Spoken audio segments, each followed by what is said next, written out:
Le papier était d'une blancheur impersonnelle, presque agressive, sous la lumière douce de la bibliothèque municipale de Tours. Élise Moreau le tenait entre ses doigts, le grain épais du document officiel, contrastant douloureusement avec la fragilité des reliures en cuir qu'elle passait ses journées à chérir. L'entête, gravée en lettres d'un bleu acier, annonçait sans ménagement son expéditeur, Marchand Group. Un nom si commun, et pourtant, il venait de signer l'arrêt de mort de tout ce qu'elle aimait. Projet de réaménagement urbain du cœur historique de Tours. Les mots dansaient devant ses yeux. Froid, technique, vidé de toute âme. Il parlait de revitalisation, de potentiel économique et d'un futur resort écologique de luxe. Mais entre les lignes, Élise ne lisait qu'un seul mot, destruction.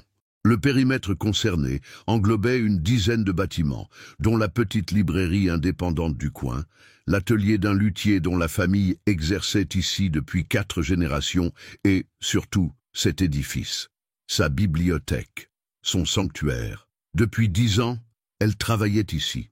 D'abord comme stagiaire, puis comme bibliothécaire titulaire, elle avait appris à connaître chaque recoin de ce lieu. Elle connaissait le grincement de la 3e marche de l'escalier en colimaçon, l'odeur de cire d'abeilles et de papier jauni qui flottait dans la salle de lecture, et la façon dont la lumière du matin filtrait à travers les vitraux du 19e siècle, projetant des éclats de saphir et de rubis sur les étagères de chêne massif. Cet endroit n'était pas seulement son lieu de travail, c'était le prolongement de la maison de sa grand-mère, rue des Tanneurs, où elle avait grandi. C'était l'héritage de ses propres souvenirs. « Ils ne peuvent pas faire ça », murmura-t-elle, sa voix se brisant dans le silence religieux de la salle. Madame Dubois, la directrice, une femme au chignon sévère mais au regard bienveillant, ajusta ses lunettes sur son nez. Elle avait lu la lettre avant Élise.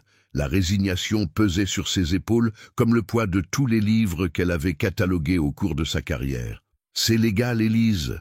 Une expropriation pour cause d'utilité publique. Ils ont le soutien de la mairie, qui y voit une manne financière inespérée. On ne se bat pas contre des géants comme le Marchand Group. » Le nom résonna de nouveau. Marchand. Une image fugace traversa l'esprit d'Élise, si rapide qu'elle la chassa presque aussitôt. Un rire discret au fond de la classe de terminale, des cheveux bruns en désordre, des yeux qui semblaient comprendre le monde différemment. Gabriel Marchand. Mais cela n'avait aucun sens. Le Gabriel qu'elle avait connu était le fils d'un ingénieur des chemins de fer, un garçon simple et rêveur, qui passait ses après-midi avec elle, au bord du Loir, à débattre de la poésie de Rimbaud et à imaginer des avenirs où les mots comptaient plus que l'argent. Il avait disparu de sa vie il y a 8 ans, parti pour Paris avec une bourse d'études, laissant derrière lui un silence que rien n'avait jamais vraiment comblé. Ce ne pouvait pas être le même. Le monde n'était pas si cruel. Pourtant, une angoisse sourde s'insinua en elle. Ce projet n'était plus seulement une menace administrative, il devenait personnel. « Il doit bien y avoir un moyen de les arrêter », insista Élise, pliant la lettre avec une précision rageuse. « Lancer une pétition, contacter la presse, faire appel à la DRAC. Ce bâtiment est classé, ils n'ont pas le droit de le démolir. Ils ne le démolissent pas, ma chère. La façade sera préservée, intégrée à leur complexe hôtelier. Un simulacre, une coquille vide pour touristes fortunés. C'est encore pire, tu ne trouves pas ?» Madame Dubois soupira, son regard se perdant sur les rangées de livres. C'est la fin d'une époque. Mais Élise refusait de l'accepter. Ce lieu abritait bien plus que des livres. Il abritait les rêves des enfants du quartier qui venaient écouter des contes le mercredi, les espoirs des étudiants qui y préparaient leurs examens et la solitude des personnes âgées qui y trouvaient un refuge chaleureux. Il abritait une partie d'elle-même, cette partie adolescente qui croyait encore que l'amour pouvait être aussi éternel et silencieux qu'un secret glissé entre les pages d'un roman. Elle se souvenait de leurs derniers jours au lycée Descartes. Le soleil de juin tapait sur la cour. Gabriel lui avait offert une édition de poche du Petit Prince, son livre préféré. À l'intérieur, il avait écrit une simple dédicace. Pour Élise, parce que l'essentiel est invisible pour les yeux. Elle n'avait jamais su si ces mots étaient une simple citation ou une confession voilée. 2 mois plus tard, il était parti, et elle avait rangé le livre comme on range une blessure au fond d'un tiroir. Ce souvenir, si longtemps enfoui, revint avec une clarté poignante. Il alimenta sa détermination d'une flamme nouvelle. Elle ne se battait pas seulement pour des murs et du papier, elle se battait pour la mémoire, pour la poésie d'un monde qui disparaissait sous les assauts du béton et du profit. Elle se battait pour le droit de croire que l'essentiel, même invisible, méritait d'être protégé. Relevant la tête, ses yeux brillants d'une lueur de défi, elle regarda Madame Dubois. « S'ils sont à Paris, alors j'irai à Paris. Je trouverai la personne en charge de ce projet et je la ferai changer d'avis. Je lui ferai comprendre ce qu'ils sont en train de détruire. » Madame Dubois la dévisagea, un mélange d'admiration et de pitié dans le regard. « Tu es bien courageuse, Élise, ou bien naïve. Peut-être les deux, » répondit Élise, le cœur battant à grands coups dans sa poitrine. « Mais je ne resterai pas ici à regarder notre histoire se faire racheter et démolir. » En sortant de la bibliothèque ce soir-là, l'air frais du Val-de-Loire lui parut différent. Les façades à colombages de la place Plumereau, les reflets de la lune sur les ardoises des toits, tout ce décor familier semblait soudain fragile, éphémère. Elle serra contre elle son sac en toile, sentant le poids de la lettre du marchand groupe comme une ancre l'entraînant vers un combat incertain. Elle ne savait pas encore qu'en allant chercher un ennemi à Paris, elle risquait de retrouver le plus grand regret de sa vie. La nuit qui suivit fut une mer agitée de souvenirs et d'angoisse. Dans la petite maison de la rue des Tanneurs, chaque objet semblait lui murmurer des encouragements ou des avertissements. Le fauteuil usé de sa grand-mère, où elle avait lu ses premiers romans, le parfum entêtant des glycines grimpant sur la façade, le tic-tac familier de la vieille horloge comtoise dans le couloir, tout cet univers, si doux et si prévisible, était menacé. Élise fit son sac avec des gestes méthodiques, comme pour imposer un ordre à son chaos intérieur. Un jean, 2 pulls, une brosse à dents, et puis ses mains s'arrêtèrent sur le tiroir de sa commode. Elle l'ouvrit lentement. À l'intérieur, sous une pile de carnets, reposait le petit livre à la couverture bleue, Le Petit Prince. Elle le prit, le papier jauni crissant sous ses doigts. La dédicace de Gabriel était toujours là, son écriture d'adolescent, légèrement penchée, pleine de promesses tacites. L'essentiel est invisible pour les yeux.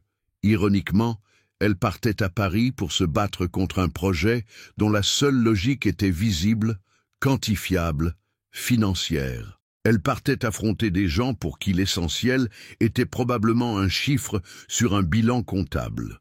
Glissant le livre dans son sac, elle sentit qu'elle n'emportait pas seulement un objet, mais un talisman. Une relique de l'époque où elle croyait encore que les renards pouvaient être apprivoisés et les étoiles habitées. Le TGV du lendemain matin fendait la campagne tourangelle à une vitesse qui lui donnait le vertige. Par la fenêtre, les paysages familiers du Val-de-Loire, avec leurs châteaux endormis et leurs vignobles ordonnés, défilaient et s'effaçaient, remplacés peu à peu par les plaines plus monotones de la Beauce. Chaque kilomètre la rapprochant de Paris était un kilomètre l'éloignant de sa zone de confort. Elle relisait les quelques articles qu'elle avait trouvés en ligne sur le marchand groupe. Un conglomérat spécialisé dans l'énergie et les infrastructures, des projets pharaoniques aux 4 coins du globe, une croissance exponentielle.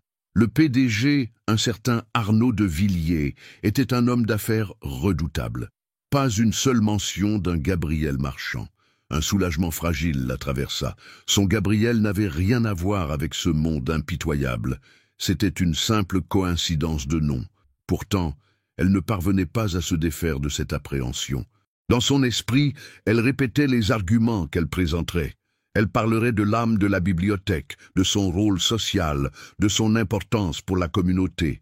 Elle évoquerait le patrimoine, l'histoire, la transmission. Ces mots lui semblaient puissants et justes dans le silence relatif du wagon. Mais elle se demandait s'ils ne sonneraient pas creux et naïfs dans les bureaux en verre et en acier qu'elle imaginait. L'arrivée à la gare Montparnasse fut un choc sensoriel. Le flot ininterrompu de voyageurs, le fracas des annonces au micro, les odeurs mêlées de café brûlé et de métal froid, tout la submergea. Elle, l'amoureuse du silence et des pages qui tournent, se sentit soudain minuscule, une note dissonante dans la symphonie chaotique de la capitale. Elle serra plus fort la lanière de son sac et suivit la foule vers la sortie du métro, le cœur battant. L'adresse du siège du marchand groupe l'emmena dans le 8e arrondissement, non loin des Champs-Élysées. En sortant de la station de métro, elle fut frappée par l'opulence silencieuse du quartier, des façades haussmanniennes immaculées, des boutiques de luxe aux vitrines étincelantes, des voitures noires aux vitres teintées glissant sur l'asphalte. L'air lui-même semblait plus rare, plus cher. Et puis, elle le vit, l'immeuble. Il ne ressemblait en rien aux autres. C'était une structure moderne, une sculpture de verre fumé et d'acier brossé, insérée avec une arrogance calculée entre deux bâtiments historiques. La lumière du soleil se brisait sur ses parois, le rendant presque aveuglant, impénétrable. Au-dessus de l'entrée monumentale, les lettres « Marchand Groupe » étaient gravées dans le métal, discrètes mais définitives. Elle resta un instant figée sur le trottoir d'en face, sentant le gouffre qui la séparait de ce monde.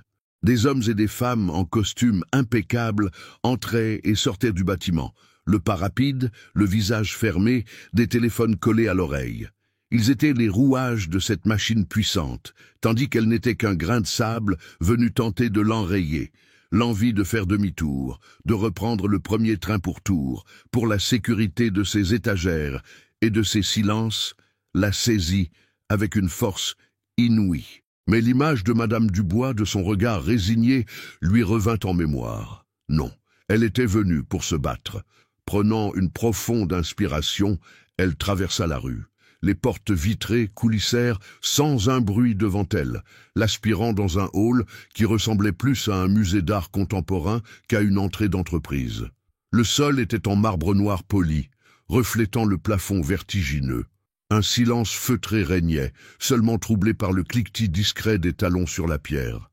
Au centre, un immense comptoir d'accueil, taillé dans le même marbre, était tenu par une jeune femme d'une élégance glaciale. Élise s'approcha, se sentant soudain terriblement consciente de son jean un peu usé et de ses chaussures plates. Sa voix, quand elle parla, lui parut plus faible qu'elle ne l'aurait voulu. « Bonjour, Je voudrais parler à quelqu'un en charge du projet de réaménagement de la ville de Tours, s'il vous plaît. » La réceptionniste leva vers elle des yeux d'un bleu polaire, sans cesser de taper sur son clavier. « Avez-vous un rendez-vous » Le ton était neutre, mais la question était une barrière. « Non, je n'en ai pas, mais c'est très important.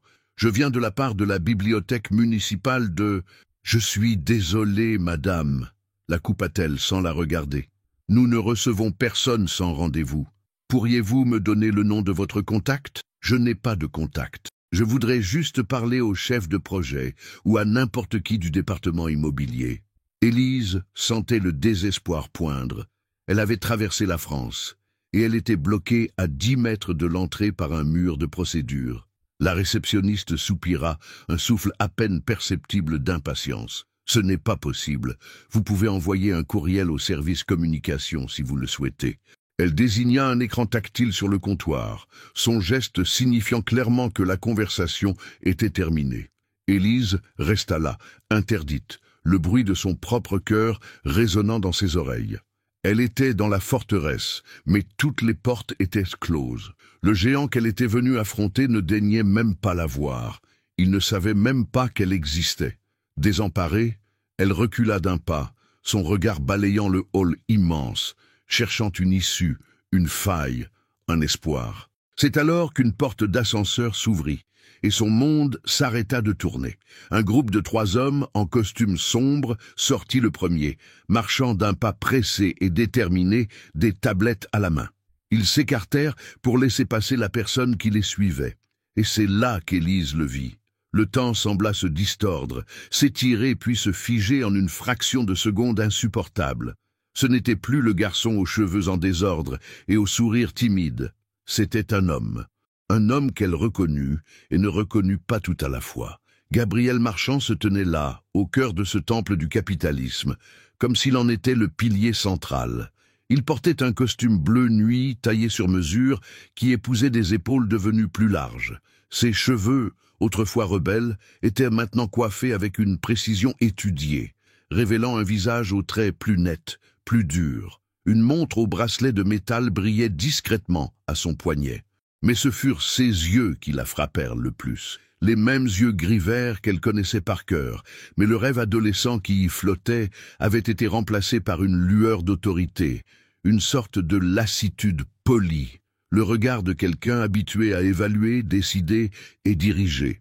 Le nom sur le bâtiment n'était pas une coïncidence, c'était une certitude, une lame froide qui venait de transpercer 8 années de souvenirs idéalisés.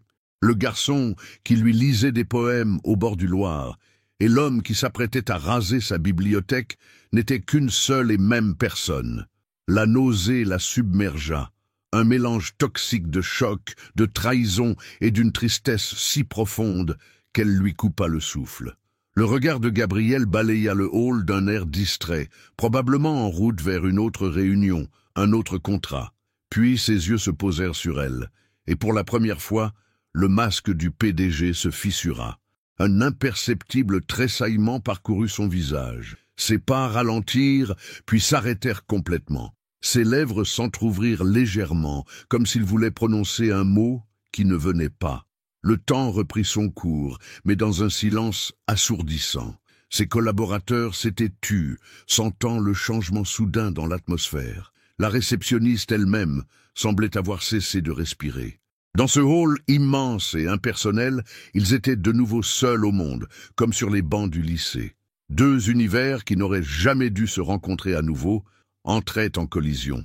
Élise, sa voix, elle était plus grave, plus posée, mais c'était bien la sienne. Ce simple mot, son prénom, prononcé sur ce ton d'incrédulité, fit voler en éclats la carapace de colère qu'elle avait tenté de se forger. Elle se sentit soudain vulnérable, exposée, comme si, d'un seul regard, il avait vu à travers elle, jusqu'à la jeune fille de 18 ans qui l'avait attendue en vain. Elle ne put que hocher la tête, incapable de former une phrase cohérente. Le son de son propre nom dans sa bouche lui semblait absurde. Gabriel. Le voir prononcer son nom à lui sembla le ramener à la réalité.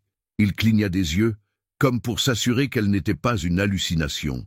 La réceptionniste, voyant son patron décontenancé par cette visiteuse importune, se sentit obligée d'intervenir, sa voix stridente brisant le charme étrange du moment. « Monsieur Marchand, je suis navré. Cette dame n'a pas de rendez-vous, j'étais sur le point de... » Gabriel leva une main, sans même la regarder, et la jeune femme se tut instantanément.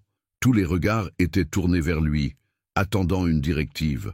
Il semblait mener une bataille intérieure, son visage se fermant à nouveau, reprenant cette expression neutre et professionnelle. Mais ses yeux ne la quittaient pas. Il la sondait, cherchant une explication, une raison à sa présence ici, dans son monde. Un de ses assistants s'éclaircit la gorge. « Monsieur, votre conférence téléphonique avec Tokyo commence dans 10 minutes. » Gabriel ignora la remarque. Il fit un pas vers Élise, réduisant la distance qui les séparait. L'odeur discrète de son parfum, un mélange de bois de cèdre et de bergamote, lui parvint, si différente de l'odeur de savon et d'herbes coupées de ses souvenirs. « Qu'est-ce que tu fais là ?» demanda-t-il à voix basse, comme s'il craignait que la réponse ne fasse s'écrouler l'édifice qu'il avait mis 8 ans à construire. La question la fit sortir de sa torpeur. La colère revint, plus vive cette fois, nourrie par l'absurdité de la situation. « Ce que je fais ici ?» Elle sortit de son sac la lettre du marchand-groupe, le papier tremblant entre ses doigts. « Je suis venu parler à la personne qui veut détruire ma vie. Je ne me doutais pas qu'elle aurait un visage aussi familier. » Les mots étaient plus durs qu'elle ne l'aurait voulu, mais ils étaient sortis, chargés de toute la douleur de la révélation. Une ombre passa dans le regard de Gabriel. Il jeta un coup d'œil à ses collaborateurs, qui observaient la scène avec une curiosité à peine dissimulée. Cet endroit n'était pas le lieu pour une telle conversation. Avec une autorité retrouvée, il se tourna vers son assistant principal. « Antoine, annulez tous mes rendez-vous pour les 2 prochaines heures. Reportez la conférence avec Tokyo. Dites-leur qu'une urgence personnelle est survenue. » Puis, s'adressant à une jeune femme qui se tenait en retrait, « Charlotte, veuillez accompagner madame. Moreau jusqu'à mon bureau. Offrez-lui un café. J'arrive tout de suite. » Le nom de famille, Moreau, prononcé avec une formalité glaciale, créa une nouvelle distance entre eux.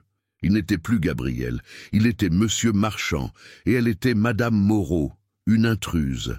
Sans un mot de plus, il tourna les talons et se dirigea vers ses collaborateurs, leur donnant des instructions d'une voix calme et maîtrisée. Élise, quant à elle, se sentit emportée par le courant. La jeune femme, nommée Charlotte, l'invita d'un geste poli à la suivre. Elle traversa le hall, passa des portiques de sécurité et entra dans un ascenseur privé qui monta en silence vers les sommets de la tour. Elle fut introduite dans un bureau d'angle immense, dont les murs étaient presque entièrement vitrés, offrant une vue panoramique et imprenable sur Paris. La tour Eiffel se dressait au loin, petite comme un jouet. Le mobilier était minimaliste, élégant et froid. Un bureau massif en bois sombre, quelques fauteuils en cuir noir, et une immense bibliothèque murale, remplie non pas de romans usés, mais de livres d'art et de biographies d'industriels.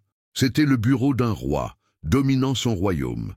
Charlotte lui proposa un café qu'elle refusa d'un signe de tête. La porte se referma doucement, la laissant seule dans cette cage de verre, seule avec la vue, le silence et le poids de 8 années de non-dit qui s'apprêtaient à exploser. Elle s'approcha de la baie vitrée, posant sa main contre le verre froid. Là-bas, tout en bas, la vie continuait, indifférente. Mais ici, au 35e étage, son passé venait de la rattraper avec une violence inouïe, et elle allait devoir l'affronter.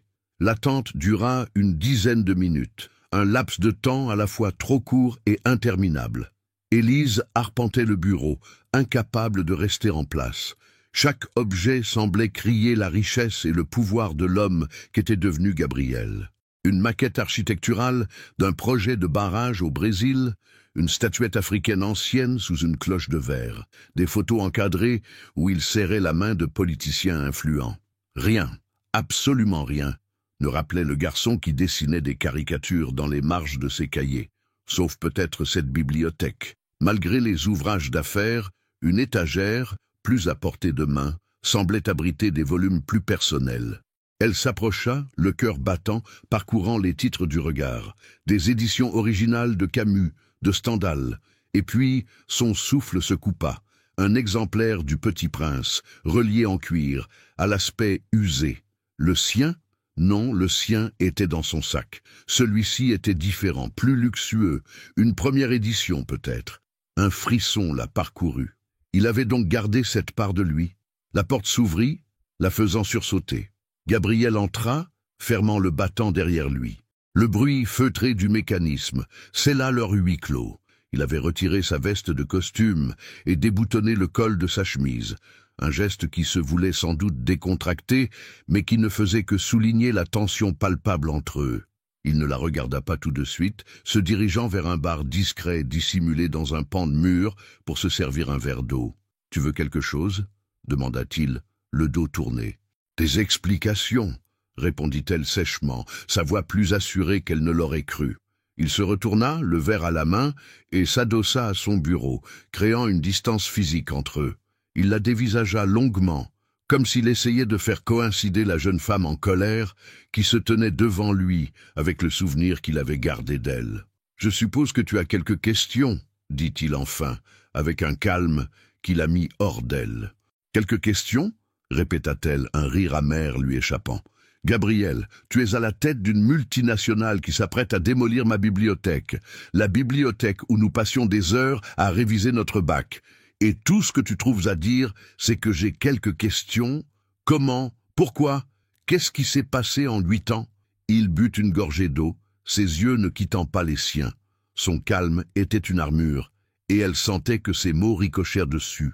« Mon grand-père est décédé l'année où je suis parti à Paris. Je ne le connaissais presque pas. Mes parents s'étaient éloignés de lui des années auparavant. J'ai découvert que j'étais son unique héritier. L'héritier de... tout ça. » Son geste vague engloba le bureau, la vue, l'empire. L'explication était si simple, si factuelle, qu'elle en paraissait encore plus incroyable. « Et tu n'as jamais pensé à me le dire? À personne? Tu es juste devenu quelqu'un d'autre et tu as disparu. » La colère laissait place à une douleur lancinante, celle de l'abandon. Ce n'était pas si simple, Élise, dit-il, sa voix se teintant pour la première fois d'une émotion, une sorte de lassitude profonde. Du jour au lendemain, j'ai été projeté dans un monde dont je ne connaissais rien. J'ai dû apprendre, me battre, prouver que j'étais légitime.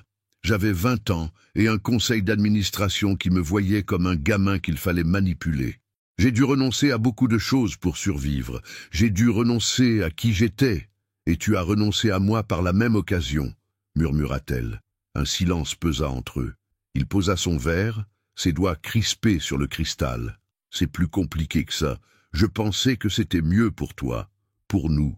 Quel avenir aurais-je pu t'offrir? Des dîners d'affaires ennuyeux? Une vie sous les projecteurs? Ce n'était pas toi, ce n'était pas nous. Et qui es-tu pour décider ce qui était mieux pour moi? S'emporta-t-elle. Tu m'as simplement effacé de ta vie. Tu as effacé nos souvenirs, nos projets, nos après-midi au bord du Loir. Je n'ai jamais rien effacé, la coupa-t-il, sa voix montant d'un cran, l'armure se fissurant enfin. Pas un seul jour ne s'est passé sans que je pense à toi.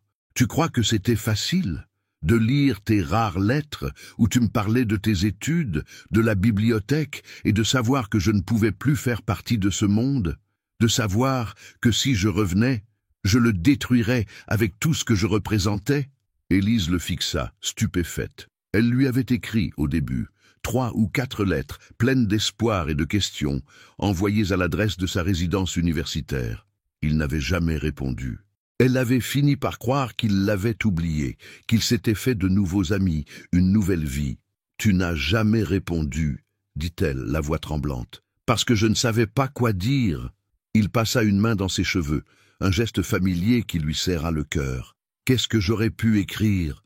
Bonjour Élise, désolé de ne pas avoir donné de nouvelles, mais il se trouve que je suis devenu multimillionnaire et que ma vie est un enfer doré. Et toi, ça va ? » J'ai choisi le silence. C'était lâche, je le sais. C'est la chose la plus lâche que j'ai jamais faite. La confession la désarma. La colère qui l'avait portée jusqu'ici s'effrita, la laissant face à un homme qui semblait aussi perdu qu'elle, malgré les apparences.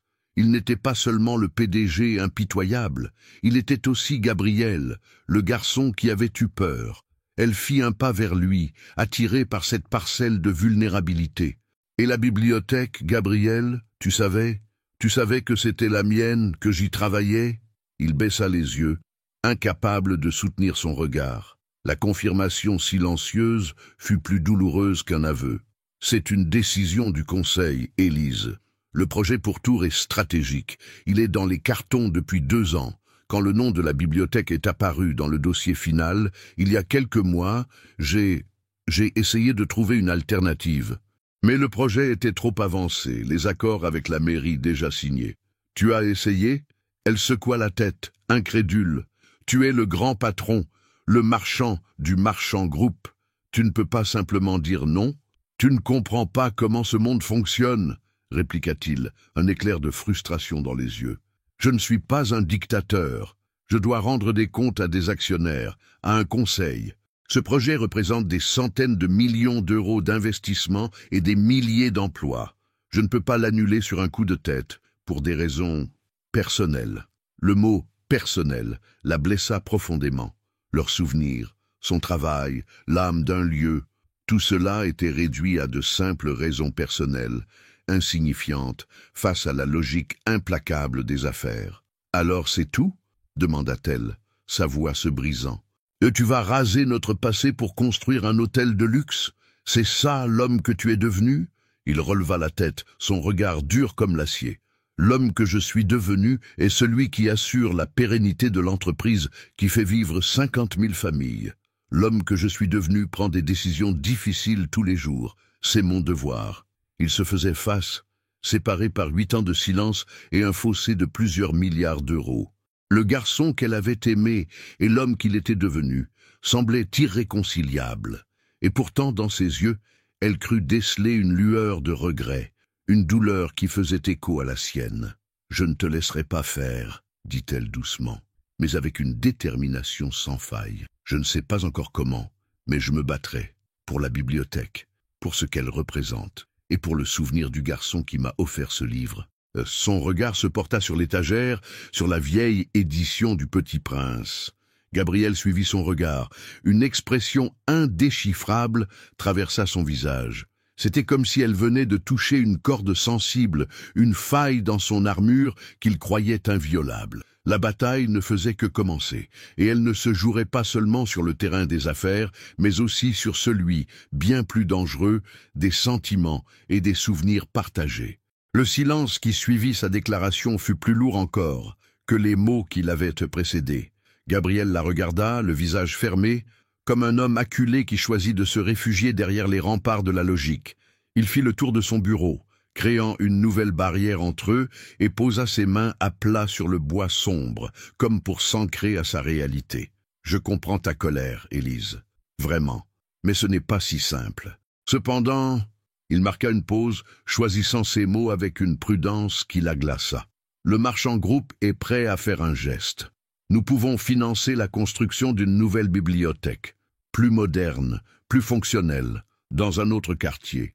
Nous pouvons même proposer des postes à tout le personnel actuel, y compris toi, avec une revalorisation salariale significative. » L'offre tomba entre eux comme une insulte. Ils ne comprenaient donc rien. Il pensait pouvoir acheter ses souvenirs, son attachement, l'âme d'un lieu avec un chèque. C'était pire que de l'indifférence, c'était une négation totale de tout ce qui comptait pour elle. La douleur la submergea, si vive qu'elle se transforma en une force froide et tranquille. Elle esquissa un sourire triste. « Tu vois, Gabrielle, c'est ça, la différence entre nous. Tu penses que tout a un prix. Que tout peut être remplacé par quelque chose de plus neuf, de plus grand, de plus rentable. Mais certaines choses n'ont pas de prix. Elles n'ont qu'une valeur. Et ça, visiblement, tu l'as oublié. » Sans lui laisser le temps de répondre, elle se dirigea vers la porte. Sa main sur la poignée, elle se retourna une dernière fois.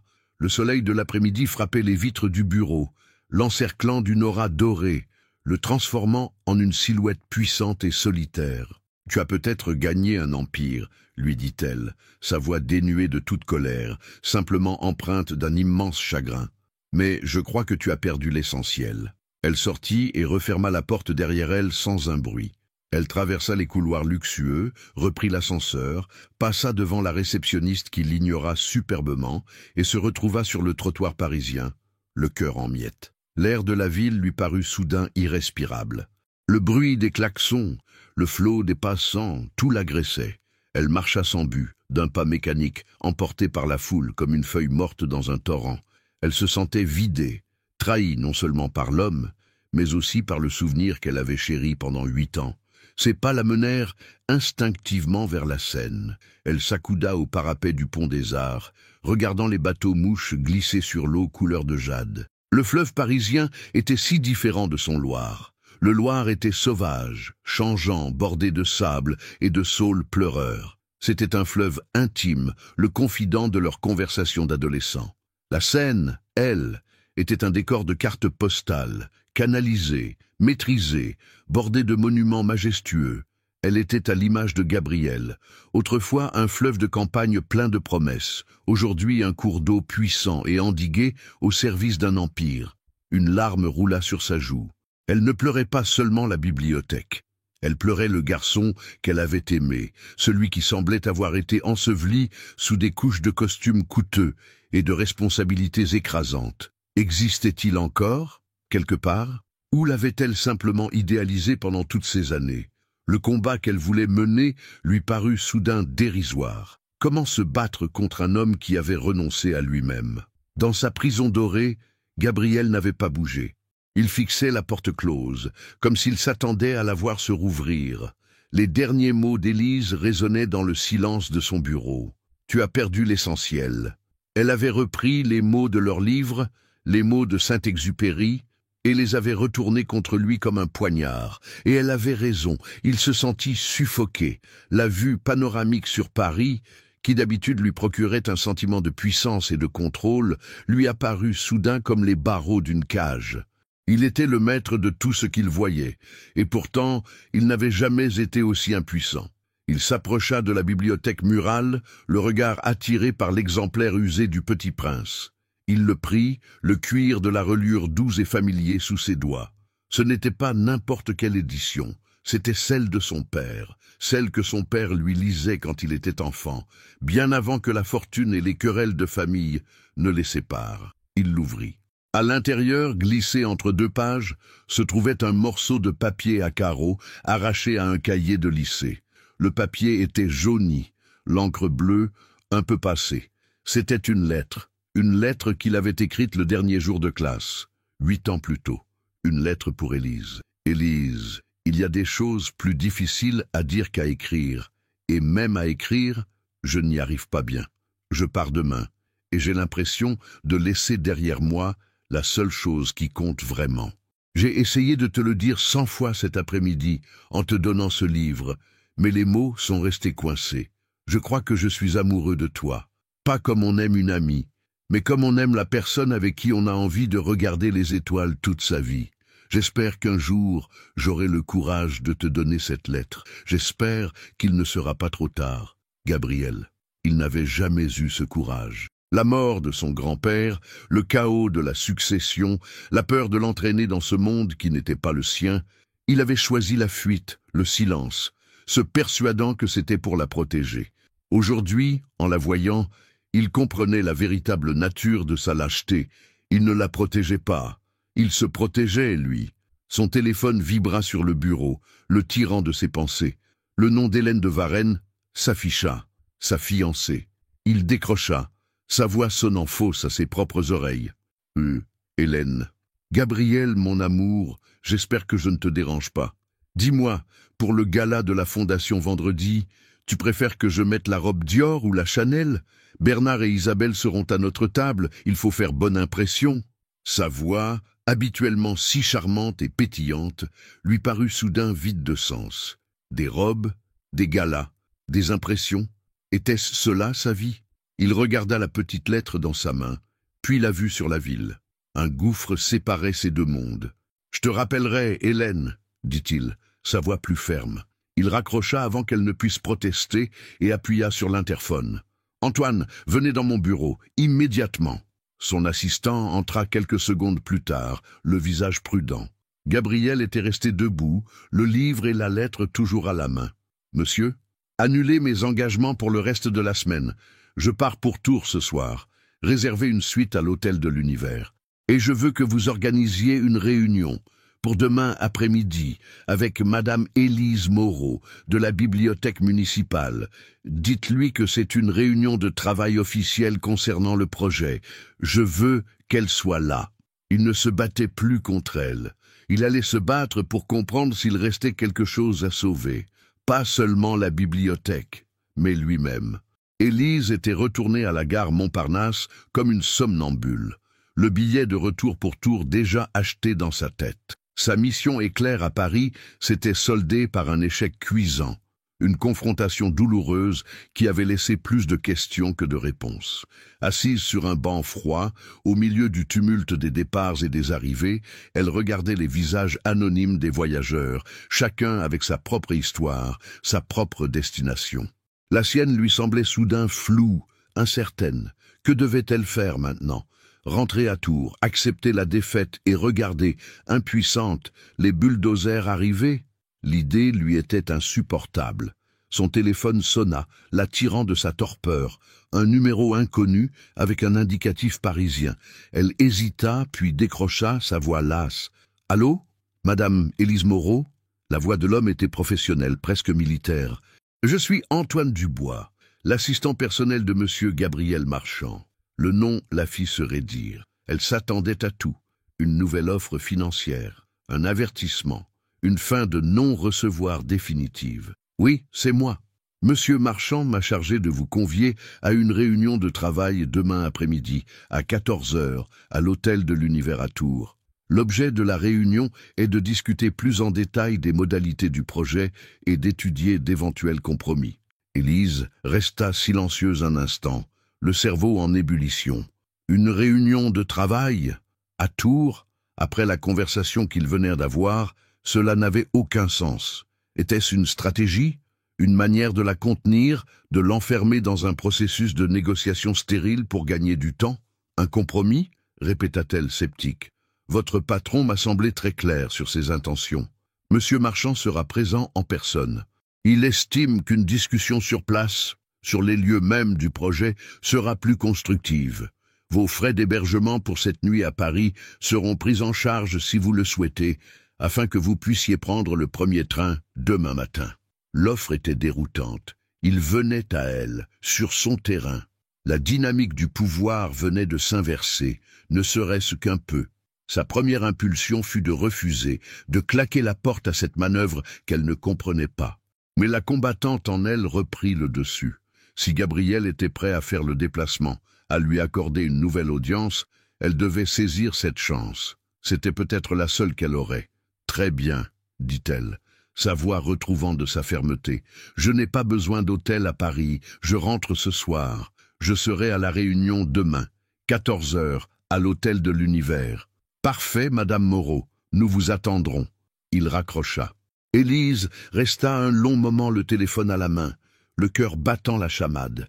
La partie n'était peut-être pas terminée. Le roi quittait son échiquier pour venir sur son territoire. Elle ne savait pas si c'était un signe de faiblesse ou le prélude à un coup encore plus redoutable, mais elle serait prête. Le trajet de retour en TGV fut radicalement différent de l'aller. La résignation avait fait place à une détermination nerveuse. Elle passa le voyage à préparer ses arguments, à noter des idées sur un carnet, à lister les points non négociables. Elle ne se présenterait pas à cette réunion en victime, mais en interlocutrice. Elle représenterait la bibliothèque, la communauté, l'histoire de sa ville. Elle ne parlerait plus de ses sentiments, mais de faits, de patrimoine, de valeurs culturelles. Pendant ce temps, à des milliers de mètres d'altitude, Gabriel regardait la France défiler sous les ailes de son jet privé. Le confort luxueux de la cabine, le silence feutré, le service impeccable du steward, rien de tout cela ne parvenait à apaiser le tumulte en lui. Le visage d'Élise, ses yeux blessés, ses mots si justes, s'étaient imprimés sur sa rétine. « Tu as perdu l'essentiel. » Il avait passé des années à se construire une carapace, à apprendre les codes de ce monde, à devenir l'homme que l'on attendait de lui. Il avait une fiancée choisie autant pour son nom que pour son affection, des amis qui étaient aussi des partenaires d'affaires, un emploi du temps réglé à la minute près. Il avait tout coché sur la liste de la réussite. Et pourtant, en une seule rencontre avec une bibliothécaire de province, tout son édifice menaçait de s'effondrer. Elle était un miroir qui lui renvoyait une image de lui-même qu'il ne voulait pas voir. Il repensa à leur dernière conversation, à sa proposition d'une nouvelle bibliothèque. C'était la réponse standard du Marchand Group. Une solution logique, efficace, financièrement généreuse. Une solution qui ne tenait aucun compte de l'humain. Il avait parlé comme un PDG, pas comme Gabriel. Pas comme le garçon qui savait que la valeur d'un livre ne réside pas dans son état neuf, mais dans les mains qui l'ont tenu, dans les histoires qu'il a suscitées. Il ouvrit sa mallette et en sortit le dossier épais du projet Loire Valley Resort. Il le feuilleta, non plus avec les yeux de l'investisseur, mais en essayant de le voir avec les yeux d'Élise. Les rendus 3D montrèrent des bâtiments élégants, des jardins luxuriants, des piscines à débordement. Mais il voyait maintenant ce qu'il remplaçait, la petite place pavée, le vieux tilleul, la façade en pierre de tuffeau de la bibliothèque. Il avait signé l'approbation finale de ce projet sans même y prêter attention, déléguant les détails à ses équipes. C'était juste une ligne de plus sur son bilan. Une ligne qui allait effacer une partie de son âme. Son assistant, assis en face de lui, le regardait avec une curiosité prudente. Antoine Dubois travaillait pour Gabriel depuis 5 ans. Il connaissait sa rigueur, son exigence, son incroyable capacité à compartimenter sa vie. Il ne l'avait jamais vu aussi déstabilisé. « Monsieur, si je peux me permettre, » commença Antoine, « annuler vos engagements pour ce projet, c'est inhabituel.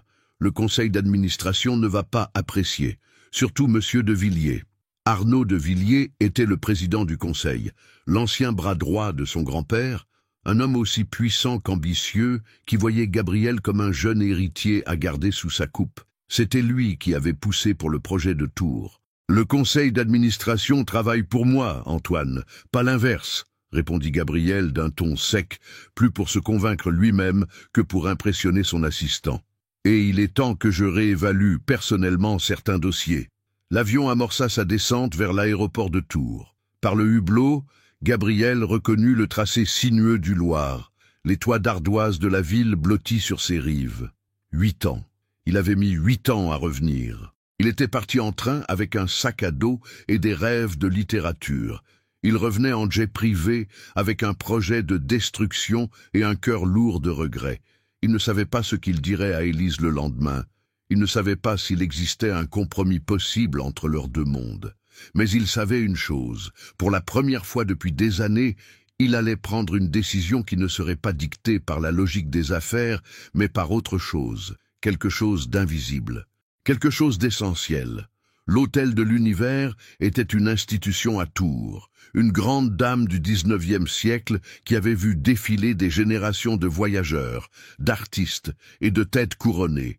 Sa façade imposante donnait sur le boulevard Heurteloup, face à la gare. Mais son âme résidait dans le calme de son jardin intérieur et le craquement discret de ses parquets cirés. En entrant dans le grand salon où la réunion devait avoir lieu, Élise se sentit à la fois intimidée et étrangement chez elle. Les hauts plafonds, les moulures dorées et les fauteuils en velours pourpre appartenaient à un autre temps, un temps où la précipitation et la rentabilité n'étaient pas les seules valeurs. C'était un décor qui semblait lui donner raison. Gabriel était déjà là, debout près d'une haute fenêtre qui donnait sur le jardin. Il n'était pas seul. Antoine, son assistant, était assis à une grande table en acajou, un ordinateur portable et des dossiers ouverts devant lui, transformant ce lieu chargé d'histoire en une simple salle de réunion annexe. Gabriel s'était changé. Il ne portait plus le costume sombre de Paris, mais un pantalon de flanelle gris et un pull en cachemire bleu marine, une tenue plus décontractée, mais qui criait le luxe discret. Il se tourna à son arrivée et leurs regards se croisèrent. Il y avait dans le sien une tension, une expectative qu'elle ne parvint pas à déchiffrer. « Élise, merci d'être venue, » dit-il d'une voix neutre. « C'est vous qui avez fait le déplacement, monsieur Marchand, » répondit-elle sur le même ton, marquant volontairement la distance. Un pli d'agacement passa sur le visage de Gabriel. Il fit un signe de tête à son assistant. « Antoine, vous connaissez Madame Moreau. » L'homme se leva, lui adressa un sourire professionnel et lui tendit une carte de visite. Élise l'ignora poliment et s'assit de l'autre côté de la table, posant son unique carnet et son stylo face à l'arsenal technologique d'Antoine. Le message était clair, elle n'était pas là pour négocier les mêmes choses qu'eux. « Bien, commençons », enchaîna Gabriel en s'asseyant. « Comme je vous l'ai dit, nous sommes ouverts à la discussion. Nous avons retravaillé certains aspects du projet pour répondre à vos préoccupations. Antoine ?» L'assistant prit la parole d'une voix monocorde, projetant des images sur un petit écran qu'il avait installé. Nous avons étudié la faisabilité de préserver une plus grande partie de la structure interne de la bibliothèque. L'escalier en colimaçon et les boiseries principales de la salle de lecture pourraient être intégrés au design du lobby principal du resort. Nous proposons de nommer l'aile culturelle de l'hôtel Espace Bibliothèque de Tours, en hommage au lieu. Il marqua une pause, comme s'il venait d'annoncer une concession extraordinaire. Élise le regarda, puis tourna son attention vers Gabriel, qui observait sa réaction avec attention. « Vous voulez dire que vous transformerez notre salle de lecture en un hall de gare pour touristes et que vous lui donnerez notre nom pour vous donner bonne conscience? C'est ça, votre compromis ?» Antoine parut décontenancé par sa franchise. Gabriel, lui, ne sia pas. « C'est une base de négociation, Élise. Nous montrons notre bonne volonté. De plus, comme je l'ai déjà mentionné, le budget alloué à la création de la nouvelle médiathèque a été revu à la hausse. Nous parlons d'un équipement ultramoderne, avec un fonds documentaire entièrement neuf. Mais qui vous a dit que nous voulions du neuf ?» le coupa-t-elle, sa patience atteignant ses limites. Elle se leva, incapable de rester assise. « Notre bibliothèque n'est pas un équipement. Ce n'est pas une collection de murs et de livres que l'on peut déplacer et remplacer à volonté. C'est un lieu vivant. Ces boiseries que vous voulez intégrer à un décor, elles sont imprégnées des murmures de milliers de lecteurs. Le plancher qui craque, il a supporté les pas d'étudiants angoissés, de rêveurs, de solitaires. Les livres, même les plus abîmés, portent les traces de ceux qui les ont aimés avant nous. Vous ne pouvez pas recréer ça avec de l'argent. Vous ne pouvez pas acheter une âme. Son élan était retombé. Le silence s'installa, lourd, seulement troublé par le tic-tac d'une pendule posée sur la cheminée. Antoine regardait son patron, attendant ses instructions. Mais Gabrielle fixait Élise, le visage impénétrable. Pour la première fois, elle avait l'impression que ses mots avaient peut-être franchi l'armure. Il se racla la gorge et fit un geste imperceptible à son assistant. « Antoine, laissez-nous. Allez vérifier les détails de notre réservation pour le dîner. » Comprenant l'ordre implicite, Antoine remballa ses affaires avec une efficacité silencieuse et quitta la pièce, refermant la porte derrière lui. Ils étaient de nouveau seuls. Gabrielle se leva à son tour et s'approcha de la fenêtre, lui tournant le dos. « Tu as raison, dit-il à voix basse. Tu as toujours eu le don de voir ce que les autres ne voient pas. L'âme des choses. » Il se retourna pour lui faire face. L'homme d'affaires avait disparu. C'était de nouveau Gabrielle qui lui parlait, avec une vulnérabilité qui la désarma. « Je ne peux pas annuler ce projet d'un claquement de doigts. Arnaud de Villiers, le président de mon conseil d'administration, y tient plus que tout. Il me met une pression énorme. Si je recule sans un argumentaire solide, il utilisera ça contre moi. Il dira que je suis sentimental, que je ne suis pas apte à diriger. » C'était la première fois qu'il lui donnait un aperçu réel des contraintes de son monde. Ce n'était pas seulement une question d'argent, mais de pouvoir, de survie politique. « Alors, qu'est-ce que tu proposes ?» demanda-t-elle, plus doucement. « Parce que je ne peux pas accepter ce que ton assistant vient de présenter. Je ne le ferai pas. » Il fit quelques pas vers elle, réduisant la distance qui les séparait. L'atmosphère avait changé. Ce n'était plus une confrontation, mais une recherche. « Aide-moi, » dit-il simplement. La requête l'a pris au dépourvu. « T'aider ? À détruire ma bibliothèque ? Non, aide-moi à comprendre, aide-moi à construire un argumentaire, pas avec des chiffres et des graphiques, avec ce que tu viens de dire. Montre-moi, demain, passe la journée avec moi. Fais-moi visiter le quartier, la bibliothèque, fais-moi voir la ville à travers tes yeux. Montre-moi ce que je suis censé détruire, ce que mes plans sur papier ne montrent pas. Montre-moi l'âme dont tu parles. » Sa proposition était insensée. Passer une journée entière avec lui, à arpenter les lieux de leur adolescence, comme si de rien n'était, c'était jouer avec le feu. C'était donner à cet homme, qui l'avait déjà tant blessé, le pouvoir de la blesser encore. Pourtant, c'était aussi la seule porte qui venait de s'entr'ouvrir.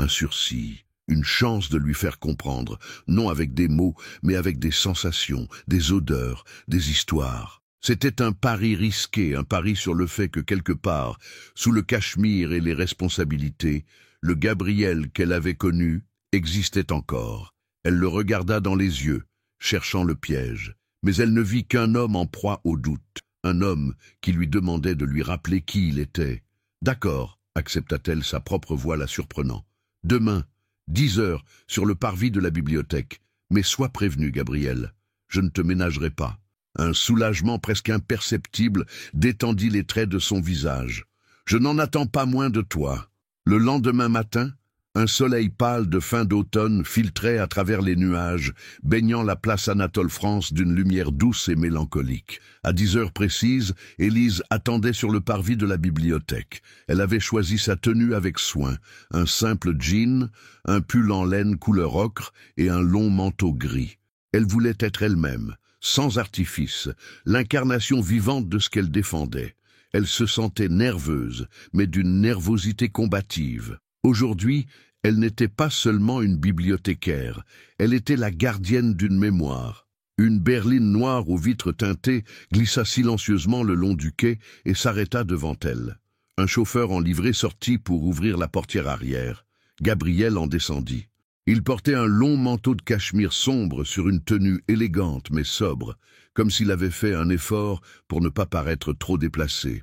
Pourtant, l'homme et la voiture de luxe semblaient appartenir à une autre planète. Le contraste entre son univers et le sien n'avait jamais été aussi flagrant. Il congédia son chauffeur d'un geste et s'approcha d'elle, les mains dans les poches de son manteau. « Bonjour », dit-il, sa voix un peu rauque. Bonjour, Gabriel. Prêt pour la visite? Répondit-elle, son ton se voulant léger mais trahissant une certaine tension. Il hocha la tête, son regard balayant la façade du bâtiment, les rues adjacentes, comme s'il les voyait pour la première fois. Par où commençons-nous? Par l'extérieur, dit-elle, parce que vous devez comprendre que ce n'est pas qu'un bâtiment que vous voulez racheter, c'est le cœur d'un quartier. Elle l'entraîna dans les ruelles pavées qui serpentaient derrière la bibliothèque. Elle ne lui parlait pas d'architecture ou d'histoire, mais de vie. Elle s'arrêta devant la vitrine de Monsieur Charpentier, le luthier. À l'intérieur, on pouvait voir le vieil homme penché sur un violon, des copeaux de bois blond à ses pieds. Sa famille fabrique des instruments ici depuis 1880. Son atelier est inclus dans votre périmètre de démolition. Il fournit tous les étudiants du conservatoire. Il dit que l'acoustique de son atelier, avec ses vieilles pierres, est unique. Elle le mena ensuite devant la petite librairie papeterie où les enfants du quartier venaient acheter leurs cahiers et où la propriétaire connaissait le prénom de chacun de ses clients. Puis au petit café où les étudiants venaient refaire le monde entre 2 sessions de révision à la bibliothèque. Elle lui montra le banc sous le tilleul où les personnes âgées aimaient s'asseoir au soleil. Pour chaque lieu, elle avait une histoire, un visage, un souvenir. Elle ne lui présentait pas un plan cadastral. Elle lui dressait le portrait d'une communauté vivante et fragile. Gabriel l'écoutait en silence, son visage de plus en plus grave. Il ne regardait plus les bâtiments comme des actifs immobiliers, mais comme des coquilles abritant des vies. Il commençait à voir ce qu'elle voyait, non pas un quartier à revitaliser, mais un organisme à ne pas tuer. Enfin, elle le ramena devant la bibliothèque et poussa la lourde porte en chêne. L'odeur familière de papier, de cire et de thym l'enveloppa comme un châle réconfortant. À l'intérieur, le silence était seulement ponctué par le bruit feutré des pages que l'on tourne et le murmure lointain d'une voix. « Suis-moi » dit-elle à voix basse. Elle le guida vers l'espace jeunesse. Assis en cercle sur des coussins colorés, une dizaine d'enfants de maternelle écoutaient, bouche bée, une conteuse leur racontant une histoire de dragons et de princesses. Leurs yeux brillaient d'émerveillement. Gabriel resta en retrait, observant la scène. Un petit garçon, absorbé par le récit, ne le remarqua même pas et vint s'appuyer contre sa jambe. Gabriel sursauta, puis son visage s'adoucit et il posa instinctivement une main protectrice sur l'épaule de l'enfant. « Ça, Gabriel, » murmura Élise à son oreille, « ça n'apparaît dans aucun de vos bilans comptables.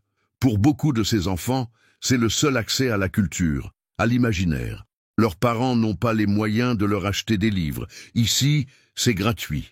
C'est un droit. » Il ne répondit pas, mais il retira sa main de l'épaule de l'enfant comme s'il venait de se brûler, conscient du gouffre qui le séparait de cette innocence. Elle le fit ensuite monter à l'étage, par le grand escalier en colimaçon.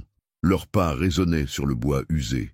Ils arrivèrent dans la grande salle de lecture, baignée par la lumière des hautes fenêtres. Des étudiants étaient penchés sur leurs livres, des chercheurs compulsaient de vieux ouvrages. C'était le sanctuaire du savoir. Elle le conduisit vers une table isolée, au fond de la salle, près d'une fenêtre donnant sur le fleuve. « Tu te souviens de cette table » demanda-t-elle doucement. Son regard se voila. Bien sûr qu'il s'en souvenait. C'était la leur. C'était là qu'ils avaient passé des dizaines d'heures à réviser leur bac, à s'échanger des notes, à rire en silence pour ne pas déranger les autres. C'était là qu'il avait mémorisé le contour de son visage quand elle était concentrée, la façon dont une mèche de cheveux tombait sur son front, le petit sourire qui flottait sur ses lèvres quand elle lisait un passage qu'elle aimait. « On pensait qu'on allait refaire le monde ici, » dit-elle, plus pour elle-même que pour lui. « On était jeunes, » répondit-il, sa voix à peine audible. « On croyait en des choses importantes, » rétorqua-t-elle, le regardant droit dans les yeux. La visite touchait à sa fin. Elle l'emmena dans la dernière pièce, la salle des fonds anciens, normalement fermée au public. Une pièce plus petite, où la température et l'humidité étaient contrôlées. Des manuscrits et des éditions rares reposaient dans des vitrines. « Voici le cœur de notre histoire », expliqua-t-elle. « Des livres qui ont survécu aux guerres, aux révolutions. Ils sont la preuve que les mots sont plus durables que la pierre. Votre projet prévoit de les déplacer dans un entrepôt en attendant la construction de la nouvelle médiathèque. Beaucoup ne survivraient pas au déménagement. Elle s'approcha d'une vitrine et lui montra un petit volume à la reliure fatiguée. C'était une édition du XVIIe siècle des Fables de La Fontaine. « Regarde, dit-elle. Tu vois ces notes dans la marge? C'est l'écriture d'un enfant, il y a plus de 200 ans. Ce livre n'est pas juste un texte, c'est un objet qui a voyagé dans le temps, qui porte en lui la trace de tous ses lecteurs. C'est ça, une bibliothèque. C'est un passage de relais. Et toi, tu veux briser la chaîne. » Elle avait tout dit. Elle s'adossa à une étagère, épuisée par l'effort émotionnel, et attendit sa réaction. Il resta longtemps silencieux, le regard perdu sur le vieux livre. La lumière qui filtrait à travers les vitraux de la grande salle jetait des reflets colorés sur le sol, créant une atmosphère presque sacrée. Il n'était plus le PDG du marchand groupe. Il était un homme face à son passé, face aux choix qu'il avait faits et à ceux qu'il devait faire. Finalement, il se tourna vers elle. Son visage était pâle, son expression indéchiffrable. « Il commença puis s'arrêta, cherchant ses mots. J'ai compris. Ce n'était pas une promesse. Ce n'était pas une décision. Mais dans ces deux mots, Élise entendit une fissure, la première brèche dans la forteresse qu'il avait bâtie autour de lui. Ils sortirent de la bibliothèque et se retrouvèrent sur le parvis, baignés par la lumière déclinante de l'après-midi. Le silence entre eux n'était plus hostile, mais empli d'une gravité nouvelle, du poids des choses vues et des mots dits. La visite était terminée, mais la conversation, la vraie, semblait à peine commencer. « Et maintenant ?» demanda Élise, sa voix douce brisant le silence. Gabriel ne répondit pas tout de suite. Il regarda le fleuve, dont les eaux grises charriaient les reflets du ciel. « Marchons un peu », proposa-t-il. Sans un mot, elle acquiesça. Ils descendirent les quelques marches et longèrent les quais, leurs pas résonnant à l'unisson sur les pavés. C'était un chemin qu'ils avaient emprunté des centaines de fois, adolescents. Un chemin qui menait à leurs bancs, à leurs secrets. Le vent frais du Loir soulevait les cheveux d'Élise et faisait claquer le col du manteau de Gabriel. Pendant un long moment, ils marchèrent côte à côte, une distance respectable entre eux, chacun perdu dans ses pensées, mais intensément conscient de la présence de l'autre. « Je n'ai jamais voulu te faire de mal, Élise, » dit-il finalement, sa voix se mêlant au murmure du fleuve. « Quand j'ai appris pour l'héritage, mon monde a basculé. Je ne savais plus qui j'étais. Tout ce que je savais, c'est que le garçon que tu avais connu était en train de mourir, et je ne voulais pas t'entraîner dans sa chute. Tu aurais pu m'appeler, répondit-elle sans le regarder. Tu aurais pu m'écrire, une seule fois, pour me dire que tu allais bien ou que tu n'allais pas bien, n'importe quoi. Mais tu as choisi le silence. Et le silence, Gabriel, c'est une chose terrible. Il laisse la place à toutes les suppositions, et la plupart du temps, ce sont les pires, je sais. » Il s'arrêta et se tourna vers elle. Le masque du PDG était tombé, laissant place à une expression de regret si profonde qu'elle lui serra le cœur. « J'étais terrifié, terrifié par ce monde, terrifié par mes nouvelles responsabilités. Mais surtout, j'étais terrifié à l'idée de te revoir, parce que te revoir, c'était me rappeler tout ce que j'étais en train de perdre. C'était plus facile de couper les ponts, de me persuader que c'était une page qui devait se tourner. C'était la solution de facilité, la solution d'un lâche.